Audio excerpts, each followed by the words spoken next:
Hello everyone. तो आज हम चैप्टर देखेंगे अरिथमेटिक प्रोग्रेशन। ओके, हमको चैप्टर में क्या पढ़ना है पहले ये देख लेते हैं। अरिथमेटिक प्रोग्रेशन में हमको स्टार्टिंग में ही दिया हुआ है, पहले पूरे चैप्टर में हमको पढ़ना है पहले सीक्वेंस का मीनिंग क्या होता है, फिर वो सीक्वेंस में एन टर्म क्या होती है। ठीक है, अगर ये टर्म समझ में आ गई तो आगे के एन टर्म क्या होता है, एन कैसे निकालना है ये समझ में आ जाएगा। ठीक है, उसके बाद हमको समझना है कि अरिथमेटिक प्रोग्रेशन किसको बोलते हैं। ओके, और देन थर्ड टॉपिक है हमारा अरिथमेटिक प्रोग्रेशन। ओके, जो हमको चैप्टर में पढ़ना है अच्छे से। तो अरिथमेटिक प्रोग्रेशन क्या होता है, कैसे होता है, किसको बोलते हैं अरिथमेटिक प्रोग्रेशन, ये हमको देखना है। और फिर sum of the n term of AP, arithmetic progression का शॉर्ट फॉर्म क्या है, एपी। तो हमको पूरे एपी का सम कैसे निकालना है, उसका फॉर्मूला कैसे बना है, ये हमको देखना है चैप्टर में। ओके, तो ये हमको पहले सबसे पहले पढ़ना है सीक्वेंस। सीक्वेंस किसको बोलते हैं। ओके, सीक्वेंस की डेफिनेशन क्या है, डेफिनेशन ऑफ सीक्वेंस क्या बोलेंगे, तो हम एग्जांपल लेते हैं। ओके, हमारा नेचुरल नंबर। अब ये जो सीरीज है वो सीक्वेंस है या नहीं है कैसे पहचानना, तो अगर मैं इसके बाद कौन सा नंबर आने वाला है अगर मैं गेस कर सकूं, मतलब कि उसमें कोई डेफिनेट पैटर्न है, तो हम उसको क्या बोलेंगे, सीक्वेंस बोलेंगे। दैट इज अगर फोर के बाद में बोल तो क्या आएगा आपको पता है, 5 आएगा। 5 के बाद क्या आएगा तो 6 आएगा। ओके, मतलब हर एक टर्म की क्या फिक्स है यहाँ पे, कोई तो 1, 4, 7, 10। ठीक है, अब ये सीक्वेंस में देखिए कितने से बढ़ रहा है टर्म, यहाँ पर इसका रेशियो कितना है, 3 का है। ठीक है, मतलब 1 में 3 ऐड करके आता है 4, 4 में 3 ऐड करके आता है 7, 7 में 3 ऐड करके आता है 10। मतलब नेक्स्ट नंबर क्या है हम गेस कर सकते हैं। ठीक है, नेक्स्ट नंबर हम गेस कर सकते हैं क्या है ना, 13।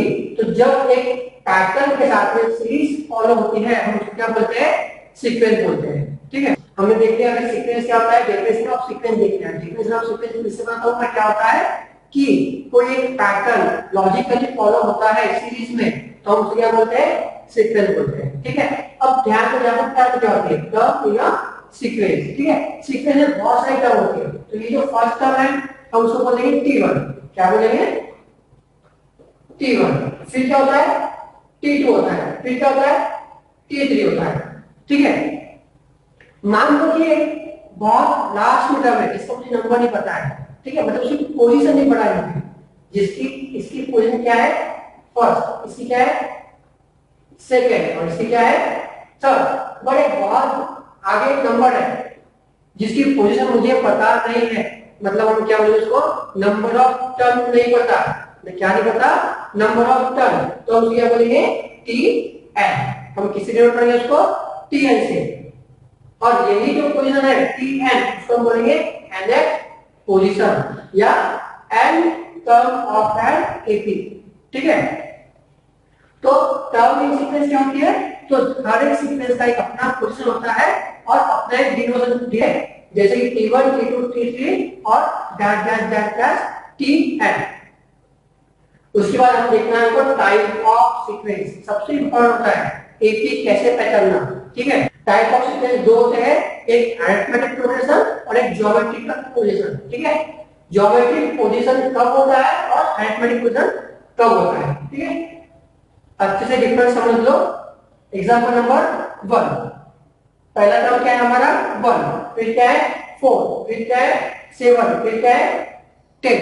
ठीक है, तो एक डिफरेंट लॉजिक है कि 3 से नंबर क्या हो रहा है, बढ़ रहा है। ठीक है, मतलब कि आगे कौन सा नंबर आएगा, 13 आएगा, मतलब ये सीक्वेंस है।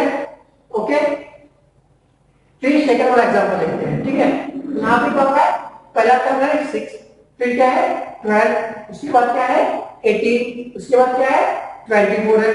ठीक है, अब मान लो इसके बाद कौन सा नंबर आएगा, आपको पता है 6 का टेबल है, 6 से बढ़ रहा है। ठीक है, मतलब एक टर्म में 6 को क्या कर रहा है, ऐड कर रहा है। ठीक है, तो यहाँ पे क्या आ जाएगा 30।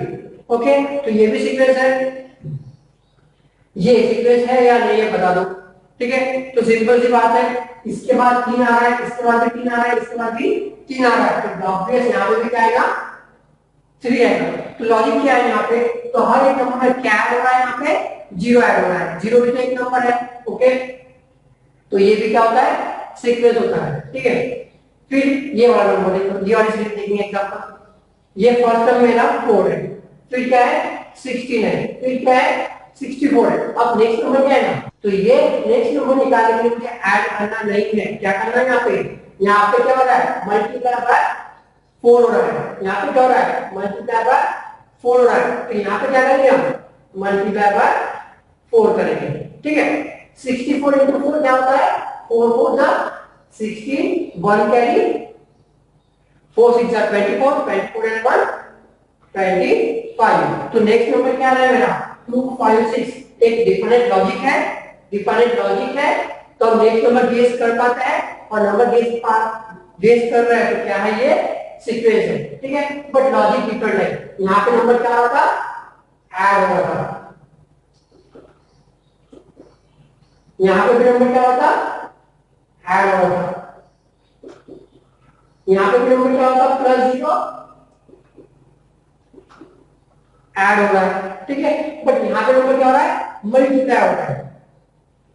फिर ये बात देखो, फिफ्थ नंबर का एग्जांपल, यहाँ पे नंबर माइनस हो रहा है, बट हम माइनस नंबर नेगेटिव नहीं लेते हैं, हम क्या मानेंगे कि इसमें -0.5 क्या हो रहा है ऐड हो रहा है। ठीक है, मतलब यहाँ पे डिफरेंस पॉजिटिव था, यहाँ पे डिफरेंस क्या है नेगेटिव है, मतलब नंबर ऐड ही हो रहा है। ठीक है, यहाँ पे भी क्या हो रहा है 0.5 क्या हो रहा है नंबर ऐड हो रहा है, और जैसे ही हम आगे आगे जाएंगे यहाँ पे क्या नाम हो रहा है -3.0। हम नेक्स्ट नंबर केस कर सकते हैं, मतलब ये भी सीक्वेंस है।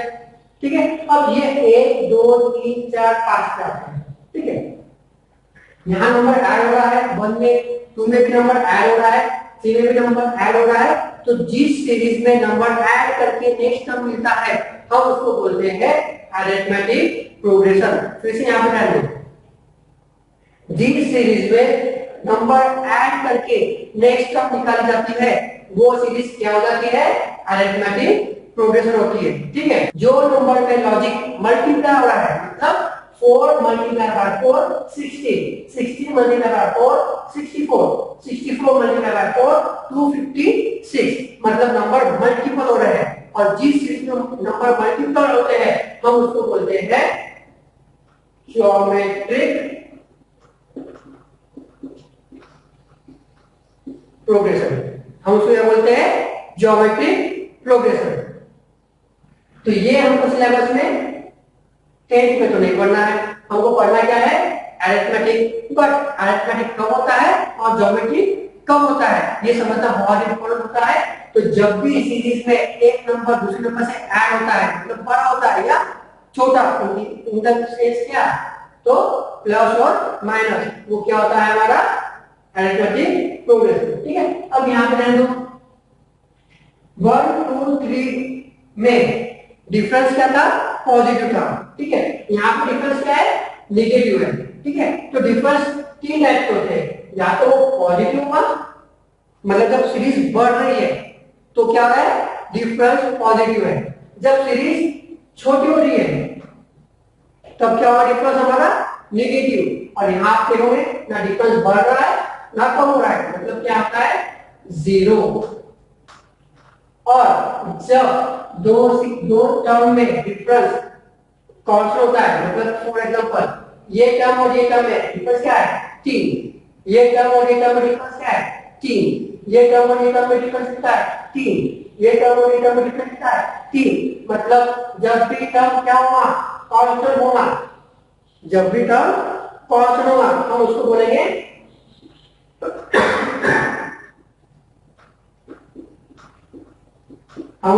कांस्टेंट डिफरेंस, और इसको डिनोट किससे करेंगे डी से। ठीक है, तो इसे मैं एग्जांपल एक बार आपको अरिथमेटिक प्रोग्रेशन बताता हूं कि उसकी डेफिनेशन एग्जैक्ट क्या होती है। जब भी एक टर्म में डिफरेंस प्लस हो रहा है, मतलब ऐड हो रहा है, और वो डिफरेंस हमेशा क्या है कांस्टेंट है, मतलब कांस्टेंट डिफरेंस वाली सीरीज को हम क्या बोलते हैं अरिथमेटिक प्रोग्रेशन। ठीक है, अब लास्ट एग्जांपल देखो, लॉजिक नंबर क्या है 1 4 9 16 25। ठीक है, अब लॉजिक ढूंढना है तो इसमें लॉजिक क्या है, तो डिफरेंस क्या है यहाँ पे 3 का, यहाँ पे कितने का डिफरेंस है 5 का, यहाँ पे डिफरेंस कितने का है 5 का, यहाँ पे डिफरेंस कितने का है, तो कोई लॉजिक नहीं लग रहा, तो ऐड वाला तो है ही, मतलब ये अरिथमेटिक प्रोग्रेशन नहीं है। मल्टीप्लाई किए तो भी नहीं दिख रहा है, बट ये सीक्वेंस है या नहीं पहले ये देख लेते हैं। ठीक है, तो इसमें देखते हैं लॉजिक दिखता है आपको या नहीं दिख रहा है। ठीक है, ये 1 का स्क्वायर है, ठीक है, ये 2 का स्क्वायर है, और ये 3 का स्क्वायर है, ये 4 का स्क्वायर है, ये 5 का स्क्वायर है, तो अब क्या है आगे 36, जो क्या है 6 का स्क्वायर। मतलब लॉजिक है, एक पैटर्न है, पैटर्न क्या है हर एक नंबर का क्या हो रहा है स्क्वायर दिखा रहा है। ठीक है, मतलब ये सीक्वेंस है, अब ये सीक्वेंस ज्योमेट्रिक है या अरिथमेटिक है। ठीक है, तो ये जो सीक्वेंस है इसमें पैटर्न है, पर ये ना ज्योमेट्रिक है और ना ही ये अरिथमेटिक सीक्वेंस है। समझ में आ रहा है, अगर पैटर्न है मतलब ये सीक्वेंस तो है, पर ना ये मल्टीपल हो रहा है ना ये ऐड हो रहा है। ठीक है, तो हमको दो ही बात फोकस करना है, ऐड हो रहा है या मल्टीपल हो रहा है। मल्टीपल हो रहा है तो वो हमारे सिलेबस के बाहर है अभी। ठीक है, अगर वो ऐड हो रहा है तो वो कांस्टेंट है या नहीं है। ठीक है, दो बात याद रखनी है आपको, एक टर्म में दूसरी टर्म ऐड हो रही है या माइनस हो रही है या जीरो हो रही है। ठीक है, अगर ये तीनों में से पॉसिबल है फिर उनको क्या चेक करना है कांस्टेंट डिफरेंस है या नहीं है। ओके, अगर कांस्टेंट डिफरेंस है और ऐड और माइनस और नेगेटिव है मतलब वो जो सीरीज है या वो जो सीक्वेंस है वो क्या है हमारा अरिथमेटिक प्रोग्रेशन। चलिए तो अभी हमको क्या देखना है अरिथमेटिक प्रोग्रेशन। हमने क्या देख लिया अभी वापस रिकॉल करते हैं। ठीक है, सीक्वेंस देखा, एनएफ टर्म ऑफ एपी देखा, अब देखना है तो अरिथमेटिक प्रोग्रेशन हमने देखा है कि होता क्या है। ठीक है, और अभी अच्छे से इसको समझना है कि अरिथमेटिक प्रोग्रेशन कैसे निकालते हैं, एनएफ टर्म कैसे निकालते हैं। ठीक है, उसके बाद तो ये बाद में देखना है तो sum of the nth term of n AP. ठीक है, फिर से निकालो डेफिनेशन ऑफ सीक्वेंस, बुक में आपको दिया हुआ है, ऑब्जेक्टिव के पॉइंट ऑफ व्यू से बहुत इंपॉर्टेंट होती है, एग्जाम में उसका ब्लैंक आपको पूछा जाता है। ठीक है, तो आपको डेफिनेशन याद करनी है। फिर n term of sequence, type of sequence देखा हमने, टाइप ऑफ सीक्वेंस एपी और जीपी। जीपी हमको पढ़ना नहीं है, पढ़ना सिर्फ एपी है, तो आगे हम भी एपी पे। एपी में क्या पढ़ना है अरिथमेटिक प्रोग्रेशन में हमको पढ़ना है फर्स्ट टर्म और कांस्टेंट डिफरेंस।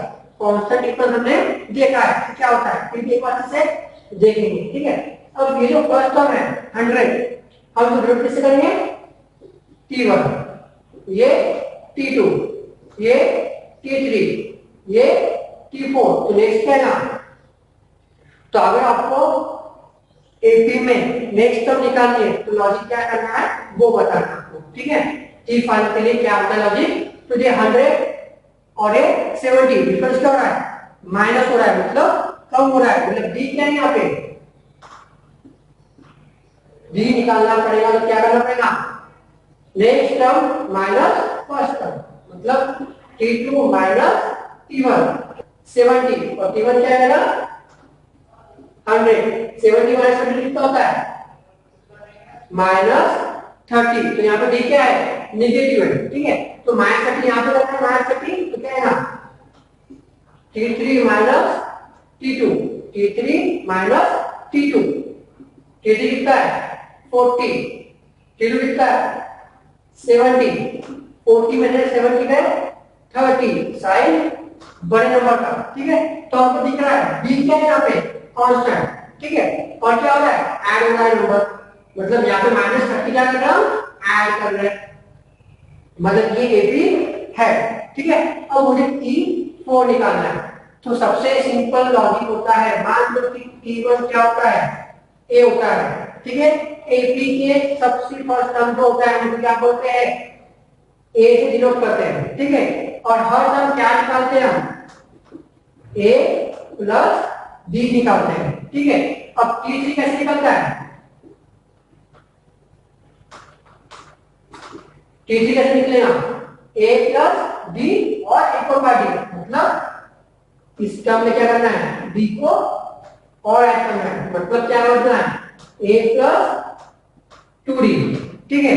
फिर T4 कैसे मिलेगा, a प्लस 3d, T5 कैसे मिलेगा, a प्लस 4d। लॉजिक समझ में आ रहा है। फर्स्ट टर्म क्या होती है, हमेशा हम क्या बोलते हैं, उसको a से डिनोट करते हैं।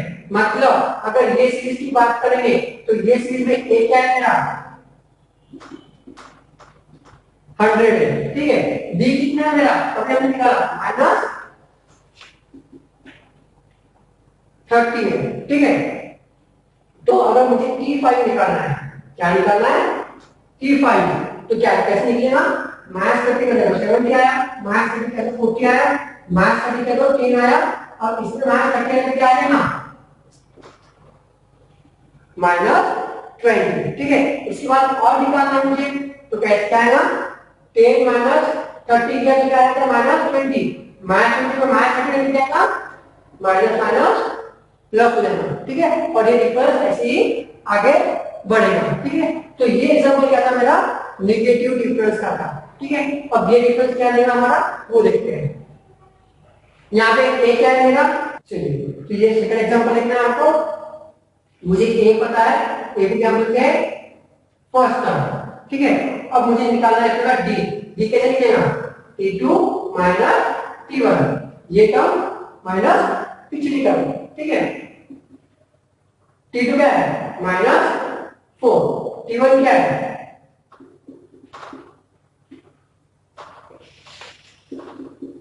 -7। अब यहाँ आया माइनस करना है, ठीक है। माइनस माइनस क्या हो जाएगा, प्लस हो जाएगा, ठीक है। ये बात आपको ध्यान देना है, डी नेगेटिव है या पॉजिटिव है, ठीक है। आपको अगर डी चेक करना है मेरा सही है या नहीं है, मतलब नेगेटिव है या पॉजिटिव है, तो क्या बात है ना, जब एक टर्म छोटी छोटी होती जा रही है तो आपका डी ऑब्वियस क्या होगा, नेगेटिव होगा, ठीक है।